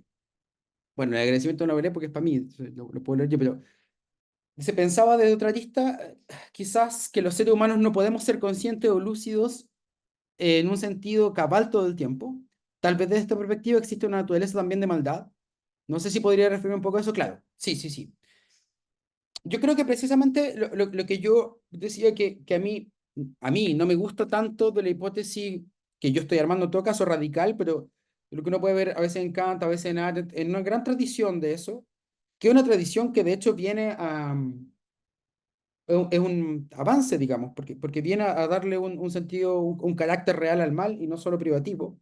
Yo creo que uno de los grandes problemas es esta idea de creer que porque no estamos conscientes de lo que es todo el tiempo, podemos hacer el mal. Es decir, como si el mal fuera una especie de distracción. Eh, como si el bien estuviera en mí y cuando yo me distraigo algo el mal. Yo creo que es totalmente posible pensar no en relación a la razón, sino en relación a esta fragilidad. Y por lo tanto que la cuestión no es exactamente una lucidez o una conciencia. Y que en eso nos aloja la maldad. Porque si tú haces eso, dejas a la razón como el bien. La razón no necesariamente el bien. O sea, digo esto post-Shoah, post-Segunda Guerra, es bastante obvio para harta gente que la razón no necesariamente es el bien. También es evidente para Arendt, ¿no? Solo que Arendt tiene otra idea de pensamiento. Pero esa idea yo creo que podría ser valioso abandonarla. La idea de que la razón funciona como el bien, entre otras cosas, porque depende de muchos esquemas, pero depende de hacer, voy a decir esto, puede sonar complicado, pero no es tanto. Es ese esquema el que hace que cuando yo digo una atención al cuerpo, lo dije, pareciera que yo estuviera diciendo algo así como un abandono de la razón, como abracémonos, bailemos, obedece a tu cuerpo, obedece a tu deseo. No, no, no, no. Lo que yo estoy diciendo es la fragilidad de la vida, la finitud. ¿Por qué? ¿Por qué? Porque ese esquema que pone la razón y lo espiritual de un lado y del otro lado la materia y la pasión es la que hace que nos parezca que la pasión tiene que ver con el cuerpo, que por lo tanto tiene que ver con algo así como una inclinación ciega que no piensa. Yo creo que eso es totalmente posible pensarlo de otro lado, que no es necesaria esa vinculación. Y de hecho, solo un ejemplo, pero pensando en lo que decía Ernesto, que me recordó a George Bataille, que es un autor que para mí es muy importante, yo no voy a seguir esa vía, pero Bataille, reconociendo esta cosa de que toda una tradición que viene de Platón en todo caso, cree que el mal o el inicio del mal es cuando la razón se deja gobernar por la pasión, es decir, el gobierno de la razón es la rectitud lo que te permite hacer el bien, y el mal empezaría cuando la razón escucha demasiado la pasión, cuando se deja llevar por la pasión. Por lo tanto, lo que habría que hacer es encadenar la pasión, que no desaparece, pero encadenarla a la razón. Es decir, darle un fin razonable a esa pasión.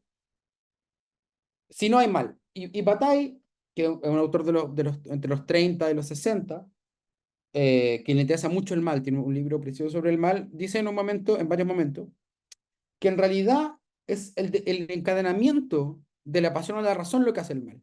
Y pone el ejemplo de la Shoah y de la barbarie nazi. Y dice, lo que había ahí no era una pasión desatada, fue una pasión aprovechada por la razón de Estado. En ese sentido uno puede decir perfectamente, el odio, que puede decir, si es que uno toma el odio como una pasión, el odio no hace mucho, persona a persona. El punto es cuando se vuelve un aparato de Estado, un aparato de razón, cuando se vuelve una razón y cuando uno, y quizás también con Manuel, cuando uno en vez de decir esto me hace mal, uno le da una razón y lo encadena. Y entonces cuando el castigo no es una venganza, es un castigo. Estoy pensando en una frase que a mí me gusta mucho de un gran anarquista, que perdona a la gente que ya me había escuchado, pero la repito mucho, de Malatesta, que es un gran anarquista a principios de 1900, en un texto sobre el terror, el terrorismo, digo, el terror, el uso de la violencia en la revolución, estando a favor de la violencia, dice, bueno, a veces hay que usarla, termina el texto diciendo, pero si para ganar hay que poner horcas en las plazas públicas, yo prefiero perder. Quiere decir, reconociendo que algo así como una violencia es necesaria, si la violencia se vuelve sistemática, por lo tanto razón de Estado, una razón, digamos, establecida, yo prefiero perder. En ese tipo de idea yo creo que uno se puede jugar también, o sea, no es necesario pensar que la razón es el bien y que por lo tanto toda falla de razón podría llevar al mal y que por lo tanto en parte no somos malos porque no pensamos lo suficiente o porque no somos conscientes o porque no somos lúcidos. Yo creo que haciendo el juego uno podría decir es más una falta de sensibilidad que una falta de razón, una falta de verse. Por eso también ponía Ícaro, o sea, la cosa también es un juego, pero el poema con Ícaro y la imagen de Ícaro, es que Ícaro no es malo, pero se acerca mucho al fuego. Es una fragilidad eso, y cae por eso. Igual, Ícaro no es totalmente responsable porque es su padre el que le pasa la ala y es su padre el que había cometido un crimen y todo, pero está esa fragilidad. Mm. Ah, soledad de psicología, a ver. Ah, un mal de la psicopatía. Eh, claro, yo no soy psicólogo, pero entiendo que una parte de algunos trastornos vinculados a la psicopatía tiene que ver, de hecho, con la desvinculación del mundo. Um, Eso iría en mi favor, digamos, explicaría que hay algo de la maldad que se juega en la desvinculación y que por lo tanto, de hecho, un buen rol de las psicólogas, de los psicólogos en el ámbito, digamos, no de clínica, sino en el ámbito social o en el ámbito incluso periodístico o de prensa, es recordarnos que la desvinculación está generada por cierto tipo de trastornos a veces y que esos trastornos a veces llevan a lo peor porque hay una desvinculación. Y que volver a vincular, y eso, en términos clínicos incluso, es fundamental. Es fundamental no solo en los casos de psicopatía, es fundamental en los casos de duelo, es fundamental en los casos de violencia sufrida, es fundamental en muchos casos. O sea, yo no sé, creo en un cierto efecto de la psicología respecto de poder devolver al mundo a alguien que lo ha perdido, a alguien que se ha desvinculado.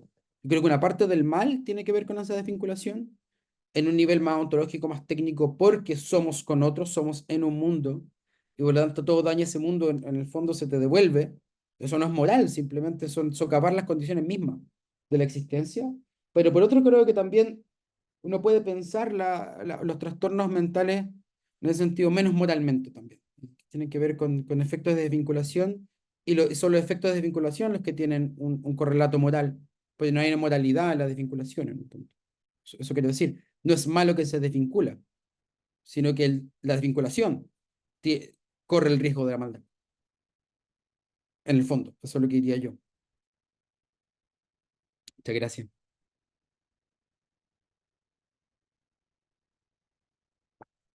Eso, de mi parte. No sé si hay otra pregunta, porque si no podríamos aprovechar. Ah, Martín, dale.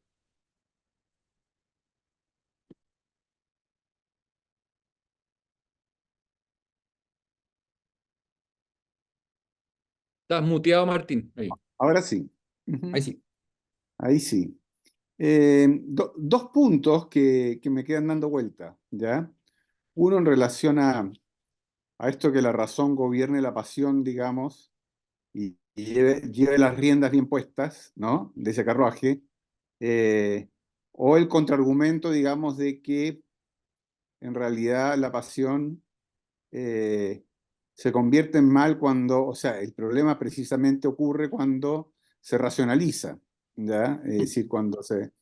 em, uno también podría pensar en el sentido inverso, que está, y que de alguna manera lo sugieren, está sugerido un poco en el famoso artículo de la dialéctica del iluminismo, ¿ya? De que también está inscrito dentro de la razón un desarrollo propio de la razón, de venir mal, digamos, entre comillas, ¿ya? Es decir, así como, como los libertinos del Marqués de Sade, que después de violar y matar y todo, digamos, evocan una serie como de argumentaciones enciclopédicas para justificar lo que hacen, como diciendo, desde allí nosotros lo hacemos, ¿ya? De la misma manera que Weber habla de la jaula de hierro como un efecto de racionalización, ¿no? Eh, Uno podría pensar, digamos, más allá, digamos, de todo lo que Kant quiso defender la razón, de que hay derivaciones propias de la razón moderna, ¿no es cierto? Que podrían ser, yo no sé si llamarlas malas, ¿ya? Pero que pueden tener consecuencias nefastas, por decirlo así, ¿ya? Esa era una duda, digamos, ¿ya? En esto, de que si es que es la pasión que se hace racional o es la razón que tiene derivaciones intrínsecas que pueden convertirla en malas, ¿ya? Y la segunda que me gustó mucho la cita que pusiste de la Hannah Arendt, y esta distinción de qué significa la banalidad, que no va al mal, sino que va al pensar, ¿ya? Eh, al final, como termina la frase, ¿no? Que es que ella le atribuye a Eichmann y la palabra es auténtica, una Sí, auténtica incapacidad de pensar, ¿ya? sí. Y quería detenerme un momentito en esa palabra, ¿ya? Porque ¿quién decide eso? ¿Ya? ¿Quién decide sobre qué es auténtico y no auténtico dentro de una persona? ¿Ya? Es decir, a Hannah Arendt de alguna manera se está atribuyendo la capacidad de discernir ella si hay capacidad de discernimiento en Eichmann o no, ¿ya? Y uno podría pensar que hay un cierto nivel de opacidad siempre en el otro, en el cual no podemos penetrar, ¿ya? Como para decir si hay una auténtica o no hay una auténtica incapacidad de pensar. Y si esa opacidad existe, es decir, si hay una región impenetrable que nos impide hacer un juicio tan terminante como lo hace Hannah Arendt, ¿no es cierto? No quedaría otra posibilidad que juzgar de acuerdo a cómo esa persona se vincula con los actos que hizo, ¿ya? No queda otra, digamos. Son esas dos como dudas. Sí, yo con lo segundo estoy muy de acuerdo. A mí siempre me impresiona ese texto, Arendt, por lo bueno que es y por lo problemático que es, precisamente porque esta idea, por ejemplo, Arendt toma a Eichmann como ejemplo, y no, pero la idea, tienes razón, la idea de que ella diga una auténtica incapacidad para pensar, entendiendo que vaya a pensar en una cosa bien específica y todo, es como si ella pudiera penetrar la conciencia del otro y no atravesársele que Eichmann está mintiendo, bueno, que fue una hipótesis ahí, o que en realidad decidió. Y precisamente yo creo que uno de los problemas que ha planteado el mal históricamente, al menos en esta dos hipótesis primera, es que requiere algo que no se puede requerir. Pues eso sí es impensable, porque requiere entrar en la mente del otro, ¿no?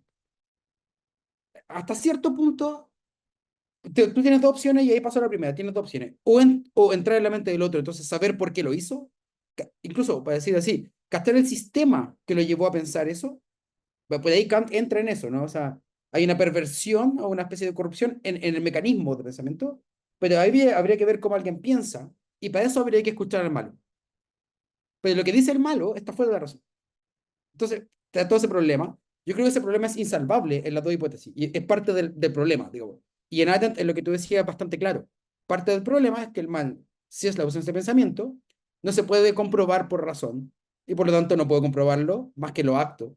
Y por lo tanto, es solo una interpretación de algo así como lo que hacen.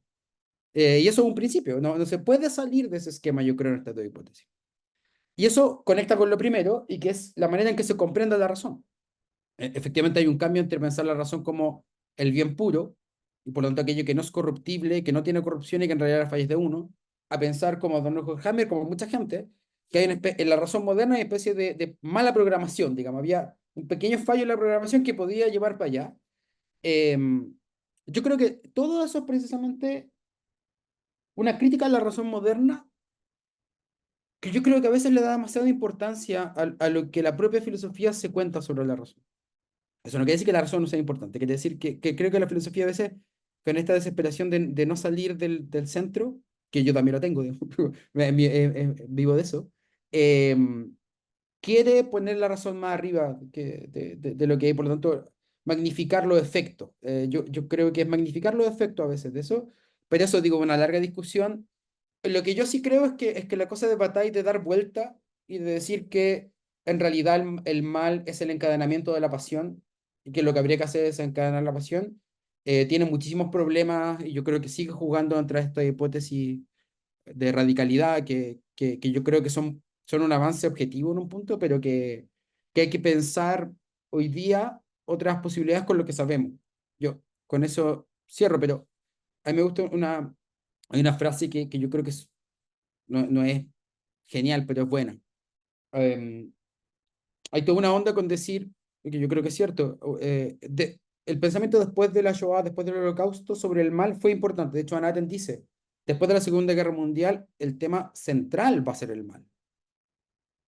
Está el texto de Adorno Horkheimer, está lo que hizo Paul Celan, está lo que hizo Manuel Levinas, hay toda una órbita de filósofos que trabajaban, volvieron a trabajar el mal después de la Segunda Guerra, pues, diciendo, bueno, esto hay que pensarlo de nuevo, no habíamos visto que el mal puede ser esto, que puede ser tan radical, que puede ser a esa escala, que puede ser así de malo. Pero yo creo que hay que asumir algo, y es que no solo vivimos el después de la Shoah, sino que vivimos el después del después de la Shoah. Y que eso requiere otra exigencia, otras rigurosidades del pensamiento. Que vivimos un después del después. Y eso es fundamental, yo creo, para poder repensar las cosas. Con otros esquemas, quizás. Por inventar, yo no creo que uno pueda aquí decir esto es el esquema, pero algo habrá que hacer. Gracias, Martín. Gracias, Felipe. Ya estamos como en el momento de ir cerrando. Quiero aprovechar de, bueno, agradecerles haber venido a esta última sesión, agradecerle a Felipe. También aprovecho de contarles que vamos a tener unas semanas de receso, pero a partir del 1 de agosto retomamos actividades. El jueves 1 de agosto a las 6:30, Martín Hoppenheim empieza el taller El humanismo contemporáneo y sus derivas. Por supuesto que están invitadas e invitados. Martín, no sé si quieres decir algo contando un poco de qué se trata el taller, como patentar un poco.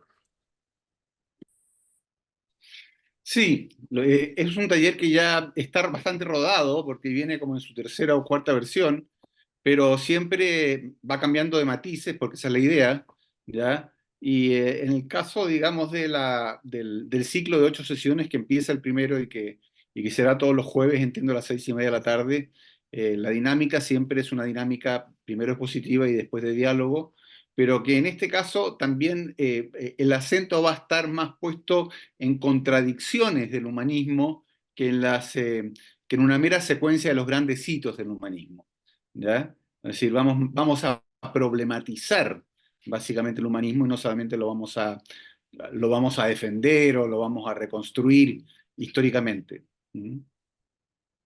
Disculpen, ¿y cómo se puede saber de esa información, Les vamos a Manuel? mandar, como siempre, les va a llegar un correo, pues tenemos una base de datos amplísima, Ya, con la información del taller, y ahí se tienen que inscribir como hicieron para este mismo ciclo. súper. Pero la Y información Gracias. les va a va a llegar. estar también información en el sitio. Digo, yo sé que es una Claro. lata, pero a la gente que le interesen, en el sitio vamos poniendo siempre la actividad. Entonces, incluso si se les pierde el link, por ejemplo, o algo así, es una buena idea meterse al sitio. eh, ya nadie se mete a sitios, pero cuando uno se meta al sitio está la actividad y ahí va a aparecer. Y voy a agregar una cosa, Manuel. Los videos de todas las sesiones van a estar disponibles en la página también. Les vamos a mandar un mail también recordándoles, pero en el sitio del Centro Pueblo Manía van a estar los videos de estas 4 sesiones. Para la gente que está acá es menos importante porque ya la vieron, pero si se perdieron otra, o etcétera, ahí van a estar. Eso. Gracias, Felipe. Gracias a todos ustedes por asistir y espero que nos estemos viendo el 1 de agosto. Chao.